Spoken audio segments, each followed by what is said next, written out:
সোনকাল কৰক কি সুধিব নে মই কওঁ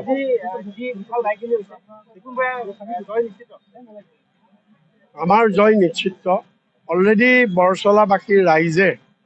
অলৰেডি সিদ্ধান্ত আগতেই লৈ থৈছে আৰু আজি যিটো বাইক আমাৰ স্বতঃস্ফূৰ্তভাৱে আমাৰ যি যুৱ প্ৰজন্ম ওলাই আহিল আৰু এইটোৱে আমাৰ জয় আৰু সুনিশ্চিত কৰিলে গতিকে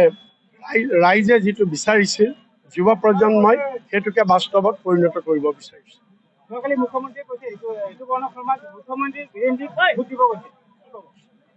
এইটো মুখ্যমন্ত্ৰী গেৰেণ্টটো এতিয়া এক্সপায়াৰী মেডিচিন হৈ গ'ল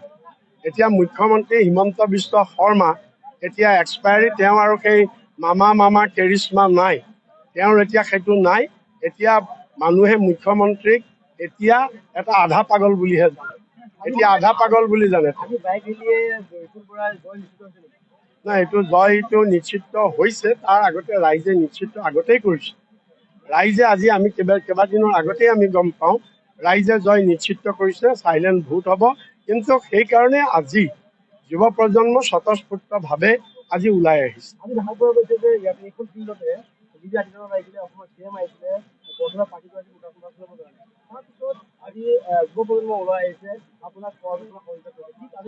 নাই ইয়াত আপোনাৰ যোগী আদিত্যনাথেই কওক তেওঁৰ মিটিঙেই কওক বা কালি মুখ্যমন্ত্ৰী মিটিঙেই কওক আমাৰ কংগ্ৰেছৰ যিটো সমৰ্থন কংগ্ৰেছৰ যিটো জনশক্তি তাত উত্তৰ প্ৰদেশৰ মুখ্যমন্ত্ৰী যোগী আদিত্যনাথেও পাত্তা পোৱা নাই আৰু হিমন্ত বিশ্ব শৰ্মায়ো পাত্তা পোৱা নাই নিশ্চয়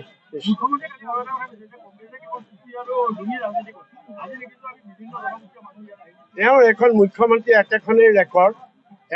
ৰেকৰ্ড সদায় বজাই থাকে তেওঁ তাৰ বাহিৰে একো নাইকিয়া ক'বলৈও একো নাই গতিকে পুৰণা ৰেকৰ্ডখন তেওঁ কোনোবা মান্ধাতা যুগৰ পৰা বজাই মানুহৰ শুনি আমনি লাগিছে আৰু সেইকাৰণে মানুহে এই কথাবিলাকত গুৰুত্ব নিদিয়ে ইয়াত মানুহ মোটামুটি 10,000 প্লাছ আমাৰ যিমান হৈছে আপোনালোকে নিজেই দেখিছে যোগী আদিত্যনাথৰ মিটিঙতটো মানুহ হৈছে 10,000তকৈ অধিক মানুহ হৈছে